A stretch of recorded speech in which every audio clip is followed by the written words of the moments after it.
Looking back now, I realized my real journey began at 64. A voice inside kept asking Margaret, what stopped you all this time? What parts of yourself did you keep locked away? These questions felt like both a criticism and a breakthrough. Bruce remained silent, simply observing, and somehow that silence empowered me. He encouraged me not through actions, but through his steady presence as my hands reached for the fabric and began to lower it. Oh, hello there. I didn't notice you at first. I was caught up remembering what happened between us. Let me go back to the beginning so you understand how everything came to be. At 64, I never imagined that something as simple as organizing would transform my life, all because my step-grandson appeared unexpectedly. 12 years had passed since my husband Richard died, leaving me isolated and alone for far too long. It was mid-morning when I finally committed to the task I'd avoided for years, sorting through the storage room. That cluttered space I'd deliberately ignored whenever it entered my thoughts. The idea of facing it made my chest tighten, but I'd summoned the strength to confront it. That dusty chamber, packed with forgotten containers, stale-smelling items,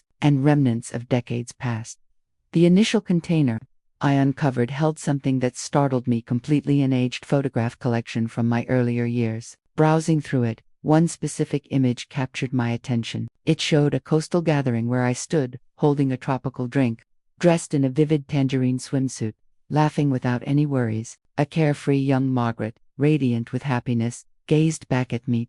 Seeing that image awakened something dormant: warmth mixed with melancholy, buried recollections, suppressed yearnings and thrills. Everything flooded back at once. Then I detected movement near the storage entrance. Startled, I spun around to find Bruce, my step-grandson, standing there. For years had elapsed since our last meeting. He appeared stronger now, more mature, wearing that recognizable grin. When I last saw him, he was 23.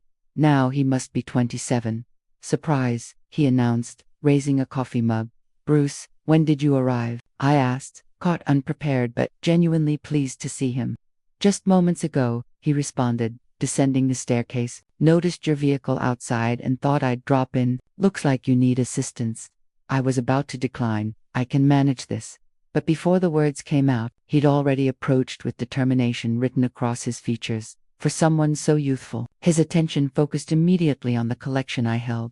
What's that? He inquired before I could hide the photograph from view. I froze momentarily, his eyes fixed on that picture of young Margaret at the shore. He studied it for what seemed endless before turning toward me. This is you. Well, yes, I said with an uncertain chuckle. My adventurous period, long ago.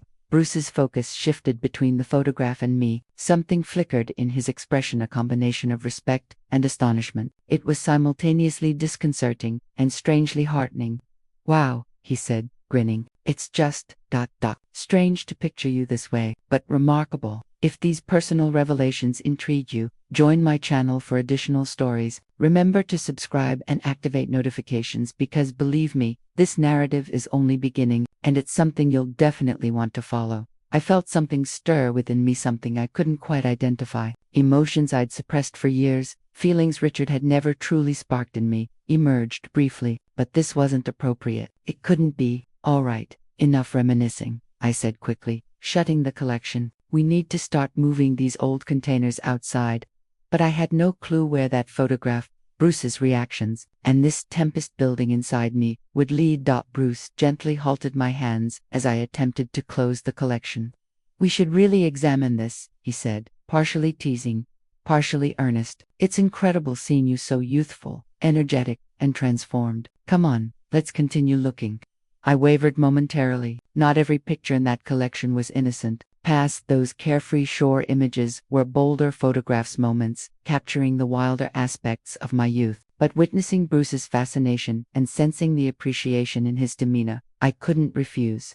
Fine, I said with a slight grin, but some of these images might be intense. Bruce laughed and agreed. I'm confident everything's fascinating, he said, taking the collection onto his lap as he settled beside me. His presence was close enough that I could feel his breath as we turned through pages. The coastal gathering photos transitioned to captures from my university days at dance venues. One image displayed me in a fitted backless crimson gown, dancing playfully. Bruce paused on that one, examining it thoroughly. This is actually you, he asked, his eyes moving between the photograph and me. his expression brightening with wonder and interest. Yes, I replied somewhat sheepishly. It was simply youth, you understand. Things were different in those days. Bruce remained quiet momentarily before finally saying, "You're remarkable." He paused, then added, "All this time I've only considered you as my grandmother, but you were like a complete, I don't know, free spirit." His comments made me blush, but simultaneously they stirred something within. I reflected on how Richard had never demonstrated that kind of appreciation, even during my younger years. He'd always been reserved, cold, and rigid. But Bruce, he was different. The expression in his eyes communicated more than his words possibly could. As we continued browsing through the collection, the photographs grew bolder. There was one showing me laughing with companions, wearing brief denim shorts and a swimsuit top. Another captured me dancing at a venue in a plunging ebony dress. Bruce smiled softly and said, "It's an honor to view these. Even when you were younger, your beauty was stunning." Richard was fortunate. His words warmed me, but they also triggered something else, something unusual. The more I sensed Bruce's focus, his curiosity, the more I recognized a connection between us. He embodied the type of person I had imagined when I was younger, self-assured, openly appreciative, and eager to explore the aspects of me I'd concealed. When we reached the final page, Bruce closed the collection but kept his eyes on me. "Margaret," he said quietly, "you're truly exceptional." I was surprised and touched by his comments. It had been so long since anyone had regarded me that way, or expressed such sentiments. As my eyes met Bruce's, I felt the atmosphere between us intensify. Something was transforming. Despite the cold, dusty environment of the storage room, warmth rose within me. Bruce's presence was making me feel youthful again. Simultaneously, I had no understanding of where these emotions were taking me. When Bruce closed the collection and turned toward me, that deep appreciation still shone in his eyes. "Margaret," he said, his voice quiet but completely genuine, "after viewing all those pictures, I must say, you haven't aged at all. You still appear young and absolutely lovely." The compliment left me breathless momentarily. Even in my youth, I wasn't accustomed to hearing statements like that, especially not from Richard. My heart beat slightly faster, and I felt warmth spreading across my cheeks. "Thank you, Bruce," I said, "but there's no concealing the fact that I've grown older." Still, I paused briefly, gathering my nerve before continuing. "Maybe I've aged, but I haven't abandoned my passions. I've never released them." Bruce smiled, his emerald eyes locked on mine, unwavering. "I can sense that," he said. "You're not just lovely, you're absolutely mesmerizing." I couldn't prevent my eyes from wandering over his broad, athletic build momentarily. His tall stature, wide shoulders, and slightly wavy golden hair gave him the presence of a film star. But what struck me most was the assured yet gentle quality in his emerald gaze. "It's fascinating hearing something like that from someone like you," I said, smiling faintly. I added, "Richard was nothing like you. He was always so composed, so distant. He never did anything to truly astonish or energize me. He was decent."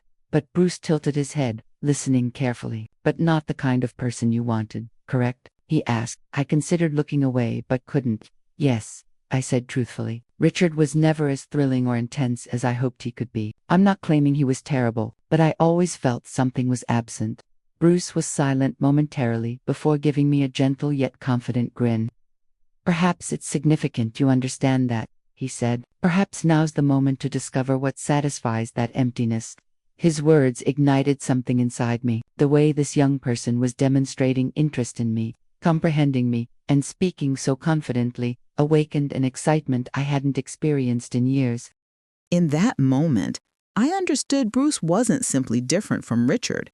He was also remarkably similar to the kind of person I used to envision in my youth. But I didn't know where these emotions would take me, or if they were even the proper direction to pursue. After a pause, Bruce stood and placed his hands in his pockets. His emerald eyes settled on me again. "I'm going to store the motorcycle in the garage and return shortly," he said with a steady voice. "But don't remain in the storage room, Margaret. Wait for me in the main room, okay?" The confidence in his tone and how he took control left an unusual effect on me. I nodded slightly, agreeing. "All right, Bruce," I said. Bruce walked upstairs with quick steps, and as I watched him depart, I found myself contemplating how even his passion for his motorcycle was affecting me. I pictured how he might appear while maintaining it or riding it. Energetic, passionate, determined, exactly the kind of person I used to imagine when I was younger. He's so much like the person I always pictured, I whispered to myself. But he's my step-grandson, and yet, right now, he's genuinely affecting me. I moved to the main room and waited. It wasn't long before Bruce returned, holding a bottle of wine. The moment my eyes landed on the label, I recognized it instantly. It was my favorite wine, rosé. I had no understanding of how he knew or why he considered it, but once again, I felt something ignite inside me. "I got this from the finest place I could locate," he said with a slight smile. "I hope you appreciate it." "Appreciate it?" I said, surprised. "Bruce, this is my favorite wine.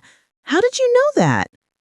He shrugged, an expression on his face suggesting he didn't really want to elaborate. "I observed little details when I was younger. I suppose I remembered correctly." I paused momentarily. The fact that this young person had remembered so much about me was profoundly moving. "Bruce," I said softly, "this wine is genuinely special and so considerate. Thank you." He opened the bottle, poured it into 2 glasses, and handed one to me.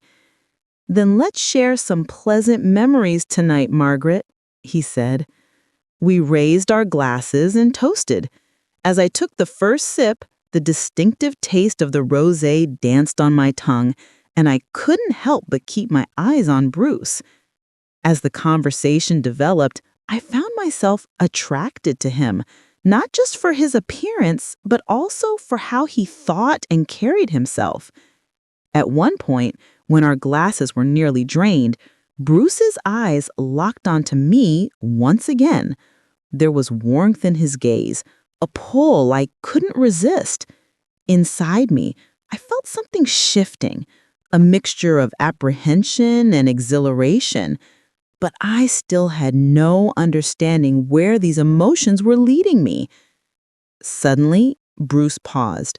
He set his glass down on the table and turned his eyes back to me. This time his gaze was more determined, more intense. "Margaret," he said, his voice quiet but filled with emotion he couldn't conceal. I looked at him and realized my breathing had accelerated. My heart was racing in my chest. "Yes, Bruce," I whispered, my voice barely audible, as if it couldn't manage more. In that moment, Bruce reached for my hand. The warmth of his fingers moving gently over my delicate, slender hand sent waves of emotions through me. "I know I shouldn't express this, but when I look at you, I just can't restrain myself. You're not just incredibly lovely, you're so much more than I ever envisioned."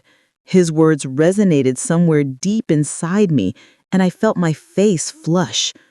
"Bruce, I started, but before I could finish, he hesitated for just a moment before leaning in. In that moment, my heart felt like it was about to burst. Watching him move closer, I knew I should say no, but I couldn't resist the powerful pull I felt toward him. When his lips touched mine, slow and intentional, the world seemed to pause for an instant. That kiss, it was gentle, but also profound. I felt yearnings I'd suppressed for years suddenly come flooding back. As his strong hands moved to my waist, I let myself fully surrender to the moment.